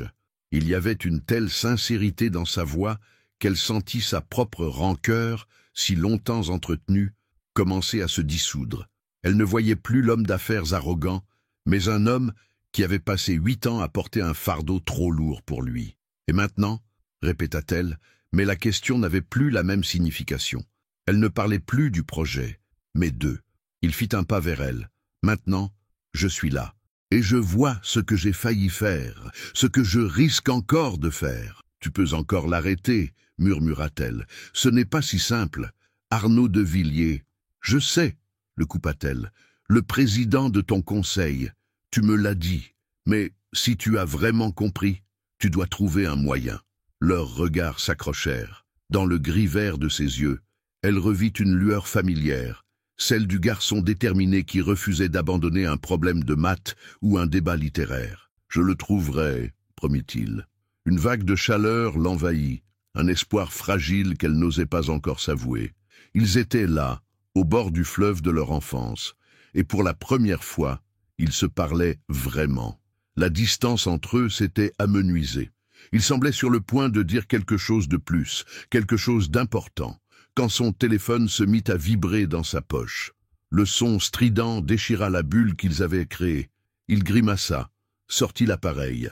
Le nom qui s'affichait sur l'écran était Hélène. Élise le vit et son cœur se serra, la fiancée. La réalité de sa vie parisienne venait de faire irruption sur les quais de la Loire. Il hésita une seconde, puis décrocha, se détournant légèrement. « Allô, Hélène ?» Son ton était sec, presque froid. Élise pouvait entendre la voix lointaine et cristalline de la femme à l'autre bout du fil, enjouée, insouciante. « Oui, à Tours. Pour le travail? Non, je ne sais pas quand je rentre. Écoute, je suis en réunion, je ne peux pas te parler. » Il y eut une pause. Il passa une main lasse sur son visage. « Non, tout va bien. Je te rappelle plus tard. » Il raccrocha sans attendre de réponse et rangea le téléphone comme s'il s'agissait d'un objet brûlant. Quand il se retourna vers Élise, l'intimité du moment était brisée. Le rappel de l'existence d'Hélène avait rebâti un mur entre eux, un mur fait de conventions sociales, d'engagements pris et de vies parallèles. « Je suis désolé, » dit-il. Élise secoua la tête, un sourire triste aux lèvres. « Ne le sois pas. C'est ta vie, Gabriel. Je ne suis qu'une complication, une raison personnelle qui vient perturber tes affaires. » Elle avait repris ses propres mots, ceux qu'il avait utilisés dans son bureau, et ils sonnaient maintenant cruels à ses propres oreilles. « Non, tu n'es pas ça, dit-il avec force. Tu es tout sauf ça. Tu es... » Il s'arrêta comme s'il ne trouvait pas les mots ou n'osait pas les prononcer. « Élise, s'il te plaît, laisse-moi juste un peu de temps. Fais-moi confiance. » La confiance. C'était la chose la plus difficile à accorder à l'homme qui l'avait anéanti par son silence. Et pourtant, elle regarda son visage angoissé, la sincérité dans son regard, et une partie d'elle eut envie d'y croire. Une autre, plus prudente, lui hurlait de fuir. « Je dois rentrer, dit-elle, faisant un pas en arrière. J'ai du travail, la bibliothèque ne va pas se défendre toute seule. » C'était une façon de lui dire que, malgré tout, elle ne baissait pas les bras, qu'elle attendrait ses actions, pas seulement ses paroles. Il hocha la tête, comprenant le message. La déception était lisible sur son visage. « D'accord, je te tiendrai au courant. Demain. » Elle se retourna et s'éloigna sans un mot de plus, le cœur lourd. Elle ne se sentait ni victorieuse, ni vaincue, simplement perdue. Elle avait gagné une bataille, celle de lui faire ouvrir les yeux. Mais la guerre était loin d'être terminée, et elle se jouait désormais sur un terrain bien plus dangereux, où les enjeux n'étaient plus seulement des murs et des livres, mais deux cœurs brisés par le temps. De retour dans la suite impersonnelle et luxueuse de son hôtel, Gabriel se sentait comme un étranger dans sa propre vie. Les murs lambrissaient, le mobilier design et la vue sur la ville endormie ne lui offraient aucun réconfort. Il avait retiré son manteau et son pull, restant en chemise, les manches retroussées, comme un homme prêt à se battre. Sur la table basse, le dossier du Loire Valley Resort était ouvert, mais les plans et les chiffres ne lui disaient plus rien. Il voyait à la place le visage des enfants écoutant l'histoire, les mains ridées du luthier, et surtout le regard d'Élise, un mélange de défi et de tristesse infinie. Il savait qu'il ne pouvait plus attendre. Chaque heure qui passait était une heure où le monstre bureaucratique qu'il avait créé continuait d'avancer, inexorablement. Il prit son ordinateur portable, lança une visioconférence sécurisée et appela une seule personne, Arnaud de Villiers. Il était près de 20 heures. Il savait que le président du conseil serait encore à son bureau parisien. C'était un homme qui ne dormait jamais. Le visage d'Arnaud de Villiers apparut sur l'écran. C'était un homme d'une 60aine d'années, aux cheveux argentés, coupés courts et aux yeux bleus perçants, froids comme des éclats de glace. Son sourire était une lame mince et polie. « Gabriel, quelle surprise! J'espérais un rapport de votre part. Je suppose que votre petit pèlerinage en province s'est bien passé et que les autorités locales sont prêtes à signer les derniers permis. » Le ton était faussement jovial, mais l'ordre était clair. « Arnaud, je vous appelle au sujet de ce projet. commença Gabriel, sa voix calme et posée, dissimulant la tempête qui faisait rage en lui. J'ai passé la journée sur le terrain. J'ai réévalué la situation. Il y a des facteurs que nous n'avions pas suffisamment pris en compte. Des facteurs humains et patrimoniaux. Le sourire de Devilliers s'effaça. Des facteurs humains. Gabriel, nous ne sommes pas une œuvre de charité, nous sommes une entreprise. Ces facteurs ont été évalués et compensés financièrement, comme le stipule la loi. Ne me dites pas que vous vous laissez attendrir par quelques protestations locales. Il ne s'agit pas de protestation, il s'agit de bon sens, rétorqua Gabriel, son ton se durcissant. L'image de marque du groupe est en jeu. Raser le cœur historique d'une ville comme Tours pour construire un resort, aussi écologique soit-il, pourrait se retourner contre nous. La presse pourrait s'emparer de l'affaire et nous dépeindre comme des prédateurs culturels. Le risque réputationnel est trop élevé. Il utilisait le langage de son adversaire, transformant les arguments d'Élise en une analyse de risque. C'était le seul moyen de se faire entendre. De Villiers le dévisagea, ses yeux se plissant. Il n'était pas dupe. Le risque a été calculé, Gabriel, et il est minime. Ce projet est la pierre angulaire de notre nouvelle stratégie de diversification dans le tourisme de luxe. Les investisseurs attendent des résultats. Annuler maintenant nous coûterait des dizaines de millions en pénalités et en perte de crédibilité. Le Conseil ne l'acceptera jamais. Sa voix était devenue tranchante. Je ne l'accepterai pas. Je ne parle pas d'annuler. Je parle de suspendre, précisa Gabriel, sachant qu'il jouait une partie dangereuse. Je veux un audit complet sur l'impact culturel et social du projet.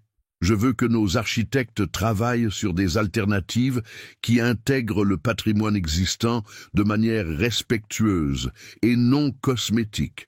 Et jusqu'à ce que j'ai des propositions satisfaisantes, le projet de Tours est gelé. C'est ma décision. C'était un défi direct. Le jeune héritier cessait d'être une marionnette et prenait les rênes. Un long silence s'installa. Arnaud de Villiers le fixait, son visage une plaque de marbre. « C'est une grave erreur, Gabriel, » dit-il enfin, sa voix basse et menaçante. « Une erreur motivée par des raisons que je soupçonne d'être plus personnelles que professionnelles. N'oubliez pas que c'est moi qui ai convaincu le Conseil de vous faire confiance après la mort de votre grand-père. Ne me décevez pas. » L'allusion était claire. C'était un avertissement. « C'est ma décision finale. Arnaud, informez le Conseil. » Sans attendre de réponse, Gabriel mit fin à l'appel, coupant net le visage furieux de son mentor. Il resta un instant immobile, le cœur battant à grands coups. Il venait de déclarer la guerre, une guerre qu'il n'était pas sûr de pouvoir gagner. Comme pour ajouter au chaos, son téléphone personnel sonna. Hélène. Il avait oublié de la rappeler. Il laissa sonner, mais elle insista. À la troisième sonnerie, il décrocha, se préparant à un autre combat. « Tu as enfin décidé de me parler ?» La voix d'Hélène était glaciale. Fini le ton enjoué. Elle était blessée et en colère. « Hélène, je suis désolé. J'ai eu une journée très compliquée. »« Une journée ? Gabriel, ça fait 2 jours que tu es injoignable, que tu annules tout. Je viens d'avoir ma mère au téléphone. Elle a déjeuné avec Isabelle de Villiers, la femme d'Arnaud.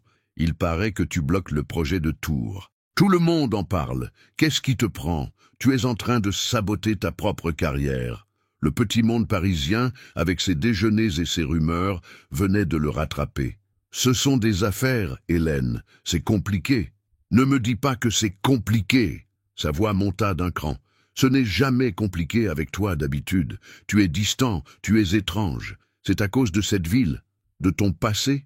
Dis-moi la vérité, Gabriel. Il y a quelqu'un d'autre ?» La question tomba, brutale, et le laissa sans voix. Techniquement, non. Mais au fond, il savait que c'était oui. Il y avait toujours eu quelqu'un d'autre. « Ne dis pas de bêtises, » répondit-il, mais sa voix manquait de conviction. « J'ai juste besoin de temps pour régler ça. Je serai de retour pour le gala de la Fondation, je te le promets. J'espère pour toi, Gabriel. J'espère pour nous. » Elle raccrocha sèchement. Il se laissa tomber sur le canapé, la tête entre les mains. En 24 heures, il avait mis en péril sa carrière et sa relation. Et pourquoi? Pour la promesse faite à une femme qu'il avait abandonnée 8 ans plus tôt. Était-ce de la folie? Pendant ce temps, à quelques kilomètres de là, dans sa petite maison de la rue des Tanneurs, Élise ne trouvait pas le sommeil. Elle relisait Le Petit Prince, s'accrochant aux phrases comme à une bouée.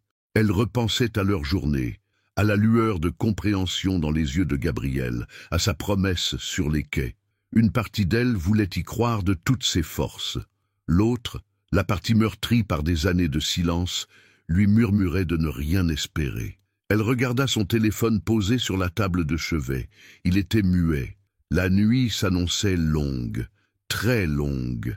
La journée du lendemain fut une épreuve de patience. Chaque sonnerie du téléphone de la bibliothèque la faisait sursauter. Chaque courriel qui arrivait sur son ordinateur provoquait une montée d'adrénaline suivie d'une déception.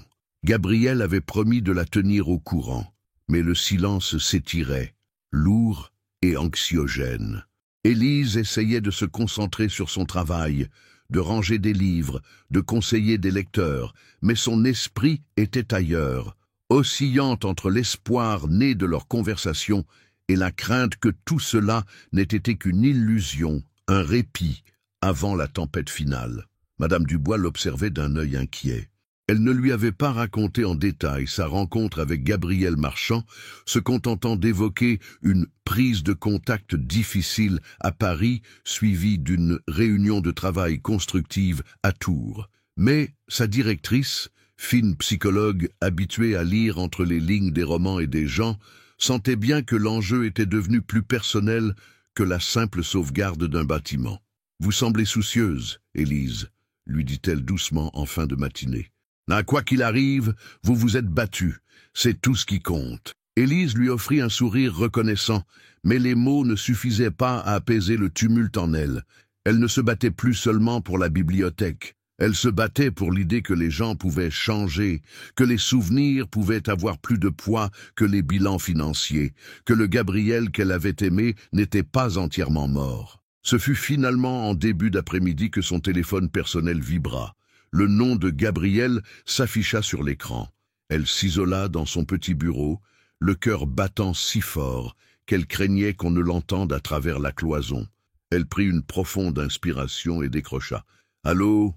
Élise, c'est moi. » Sa voix était fatiguée, tendue, mais il y avait une note de fermeté qu'elle ne lui avait pas entendue la veille. « Je voulais juste te le dire personnellement avant que la nouvelle ne devienne officielle. J'ai suspendu le projet de Tours. » Le souffle lui manqua.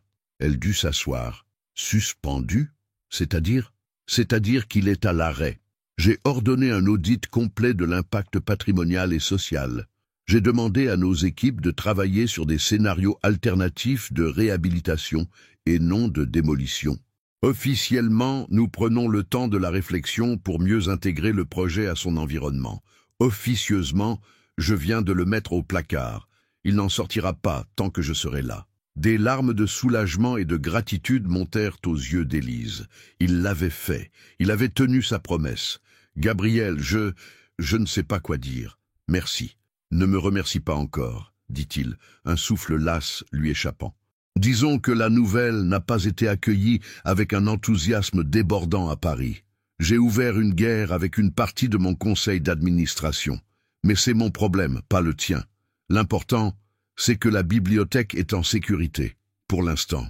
Ce n'est plus seulement ma bataille, n'est-ce pas ? Demanda-t-elle doucement.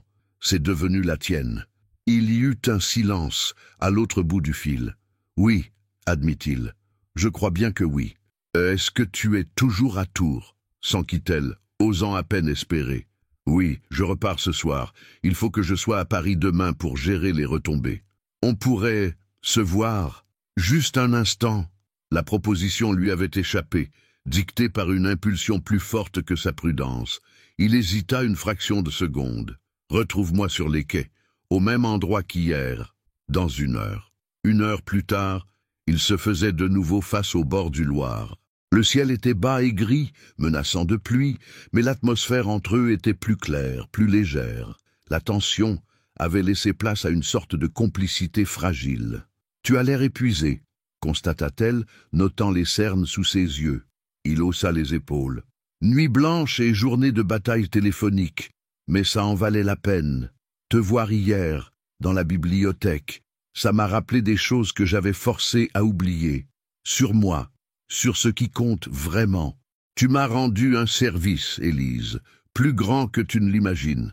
Il fit un pas vers elle, son regard intense plongeant dans le sien. Je dois te demander pardon, pas seulement pour le projet, mais pour ces 8 années de silence.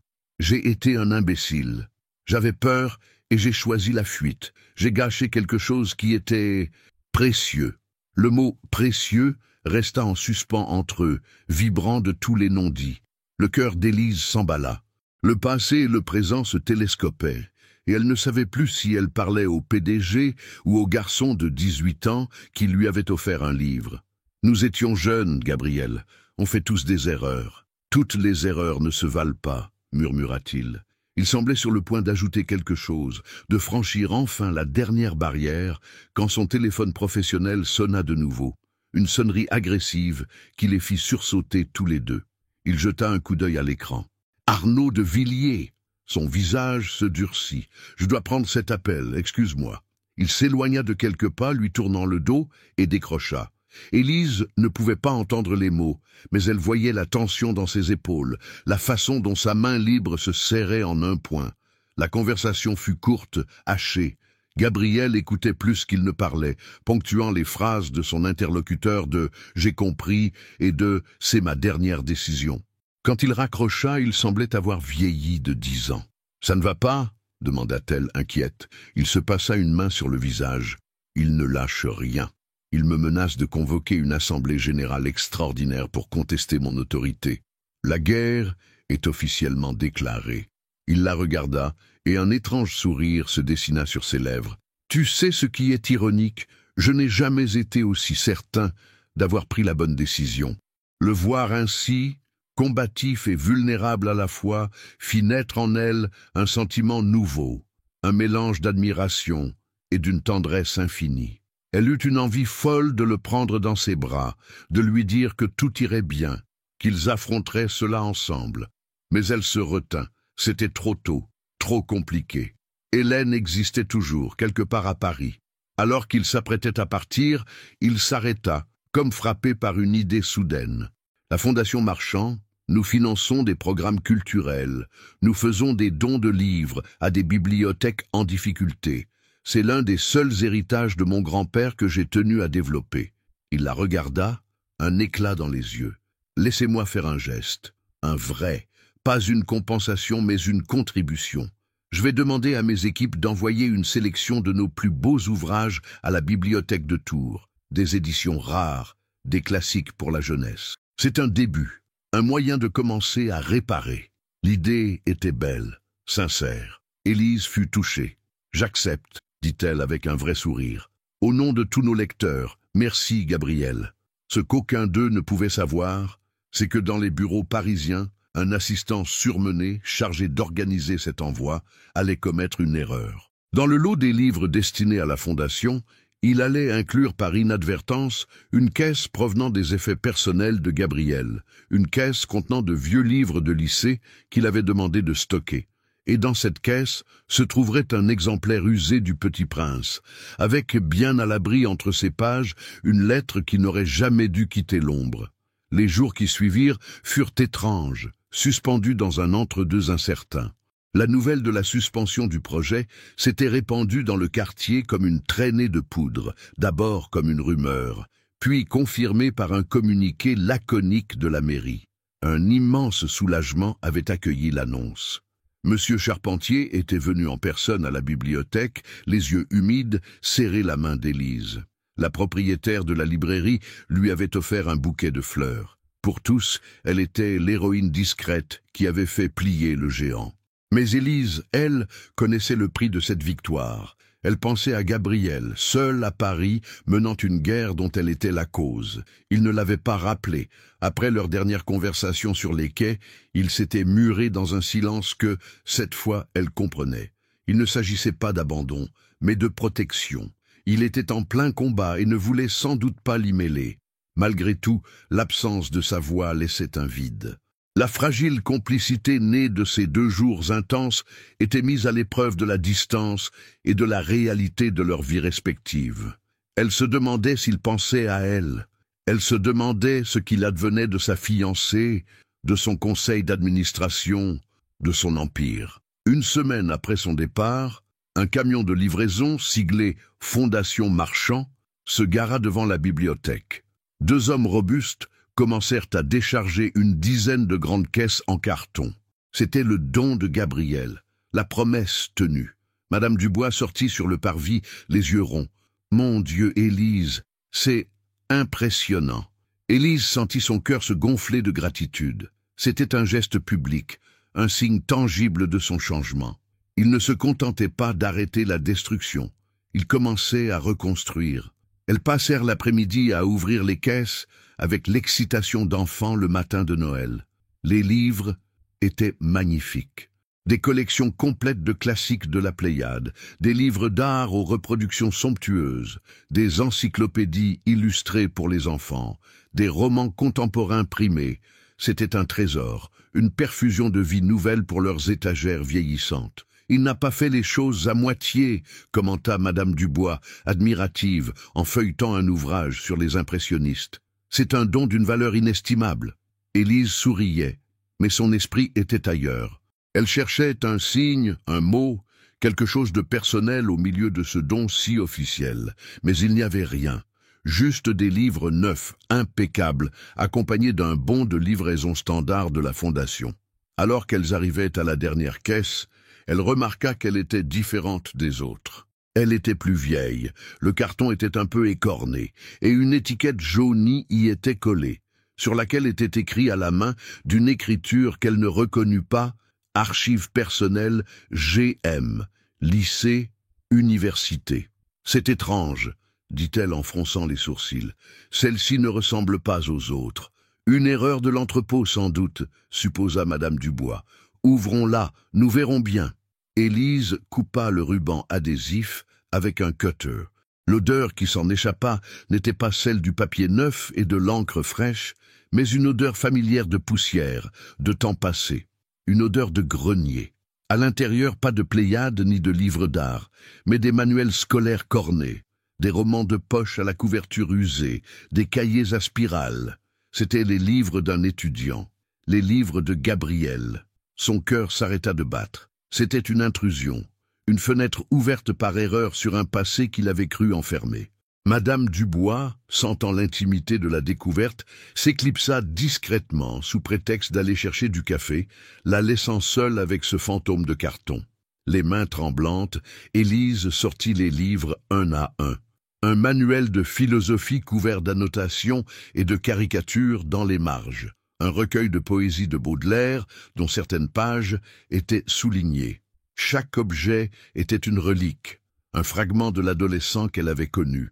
Elle avait l'impression de commettre un sacrilège en touchant à ses souvenirs qui ne lui étaient pas destinés. Et puis, elle le vit. Au fond de la caisse, posé sur un lit de vieux cours, un petit livre à la couverture bleue, passé par le temps. Ce n'était pas l'exemplaire qu'il lui avait offert, c'était un autre. Le sien, celui qu'il avait toujours avec lui, celui dont il lisait des passages à voix haute quand ils étaient au bord du fleuve. Elle le prit. Le carton de la couverture était doux sous ses doigts, usé par les mains qui l'avaient tenu si souvent. C'était l'objet le plus personnel qu'elle pouvait imaginer de lui. Un morceau de son âme d'adolescent. Elle était submergée par un flot d'émotions contradictoires. La tendresse de retrouver cet objet familier, la gêne de violer son intimité et une curiosité poignante. Pourquoi ce livre était-il là? C'était une erreur, c'était évident. Un employé de la Fondation avait dû prendre la mauvaise caisse. Gabriel serait mortifié s'il savait que ses souvenirs les plus intimes se trouvaient sur le bureau de la bibliothèque qu'il avait failli détruire. Son pouce caressa la tranche du livre. Elle sentit une légère surépaisseur entre 2 pages, vers le milieu de l'ouvrage. Une feuille pliée, un marque-page, oublié. Poussée par une force plus puissante que sa raison, elle ouvrit le livre à cet endroit précis. Glissé entre le chapitre 21, où le petit prince rencontre l'aiguilleur, et le chapitre 22, où il rencontre le marchand, se trouvait un morceau de papier à carreaux, plié en 4. L'encre bleue avait un peu pâli avec les années. C'était une lettre, et elle savait, avant même de l'avoir dépliée, qu'elle n'aurait jamais dû la lire. Le monde s'est tu. Le tic-tac de la vieille horloge dans le couloir de la bibliothèque, le murmure lointain des lecteurs, le bruissement des feuilles dans les arbres à l'extérieur, tout s'est effacé. Il ne restait plus que le son de son propre sang battant à ses tempes et le froissement presque inaudible du papier fin et fragile entre ses doigts tremblants. Elle savait qu'elle ne devrait pas. C'était une violation, une profanation d'un secret qui ne lui appartenait pas. Ce n'était qu'un accident, une erreur logistique qui avait fait échouer ce fragment de passé entre ses mains. La chose juste à faire aurait été de replier la lettre, de la remettre dans le livre et de trouver un moyen de restituer la caisse à son propriétaire sans mentionner sa découverte. Mais la chose juste était devenue impossible. 8 années de questions, de doutes et de chagrins la fixaient depuis cette petite feuille de papier à carreaux. 8 années de silence réclamaient une réponse. Avec une lenteur infinie, comme si elle craignait que le papier ne tombe en poussière, elle déplia la lettre. L'écriture de Gabrielle, celle de ses 18 ans, était là, un peu maladroite, penchée, mais si intensément familière. Chaque boucle, chaque trait lui rappelait le garçon assis à côté d'elle, celui qui griffonnait sur ses cahiers en l'écoutant parler de ses romans préférés. Et puis, elle lut les mots. « Élise, il y a des choses plus difficiles à dire qu'à écrire, et même à écrire, je n'y arrive pas bien. Je pars demain, et j'ai l'impression de laisser derrière moi la seule chose qui compte vraiment.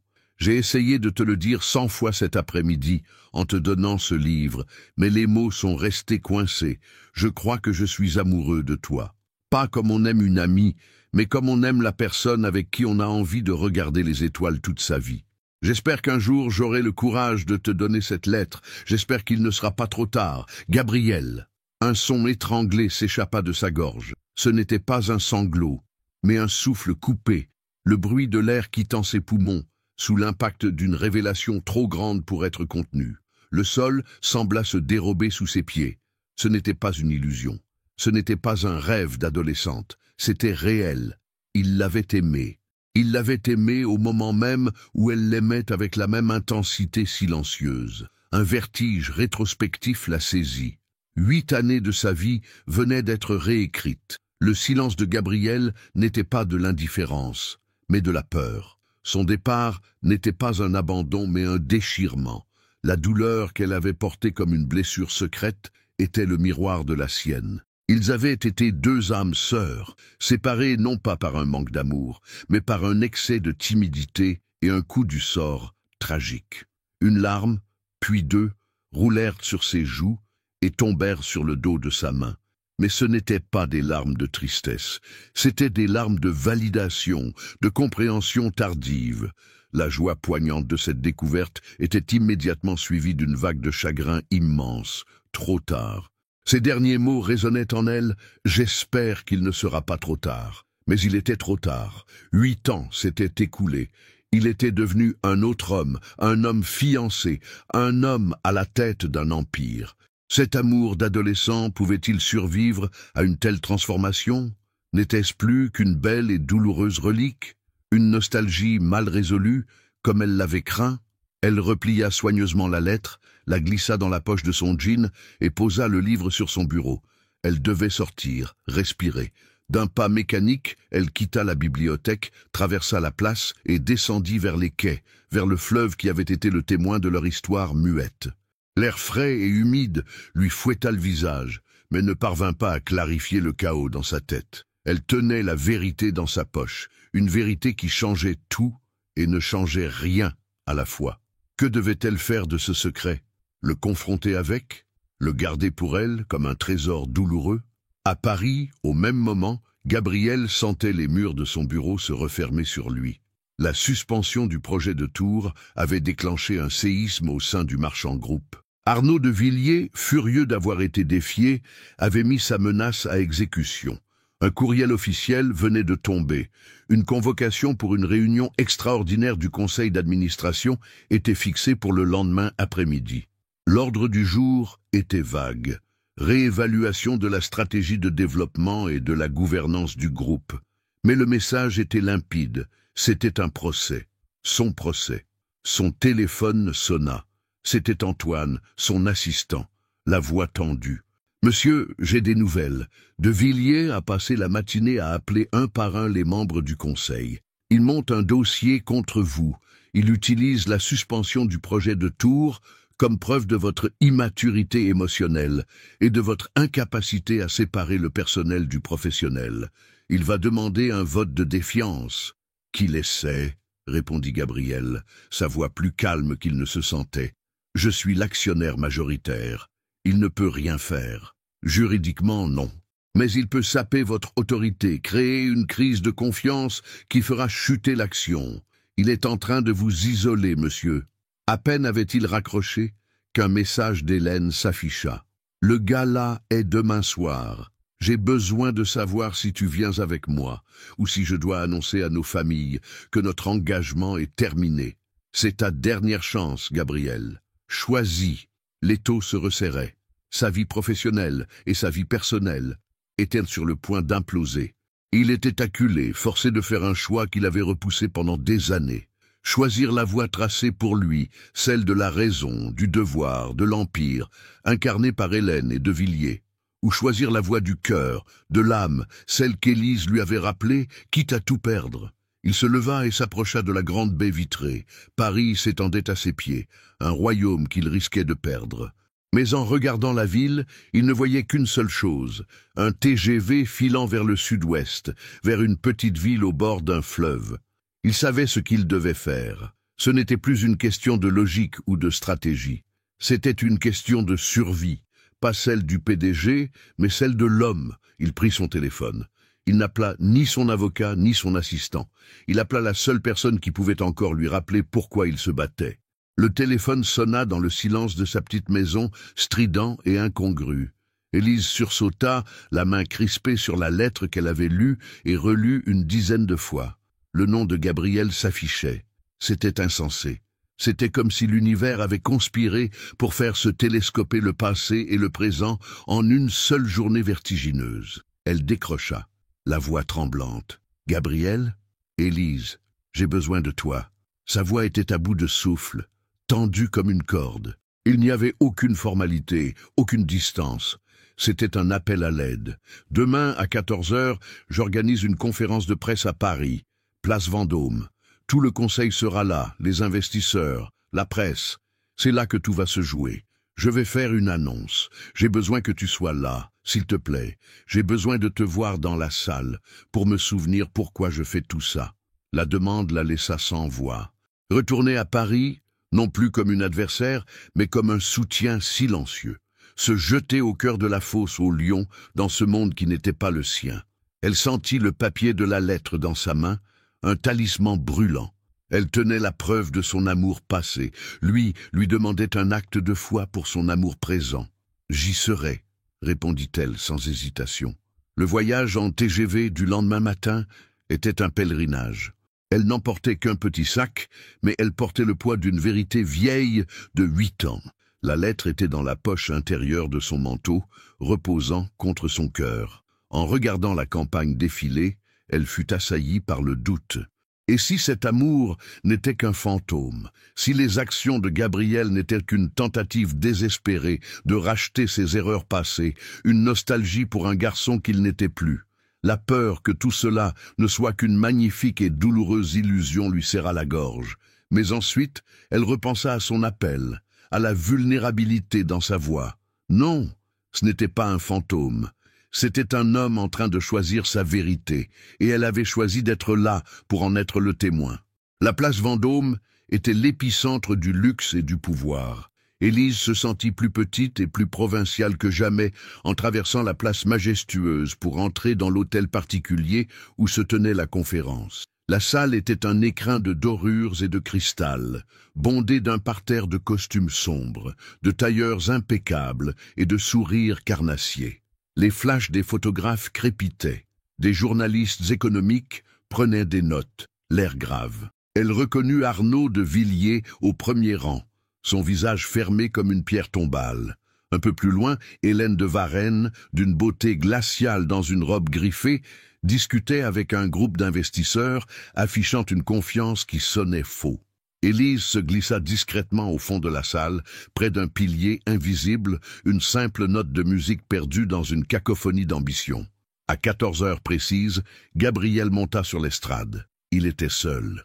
Dans son costume impeccable, il semblait calme, maître de lui-même. Mais Élise, qui le connaissait mieux que personne, vit la tension dans sa mâchoire, la façon dont ses doigts se crispèrent sur le pupitre. Ses yeux balayèrent la salle, cherchant quelque chose, ou quelqu'un, puis leurs regards se croisèrent, 1/1000 de seconde, pas plus. Mais ce fut assez. Un courant invisible traversa la foule, un message silencieux de soutien et de reconnaissance. Il prit une profonde inspiration et se tourna vers les micros.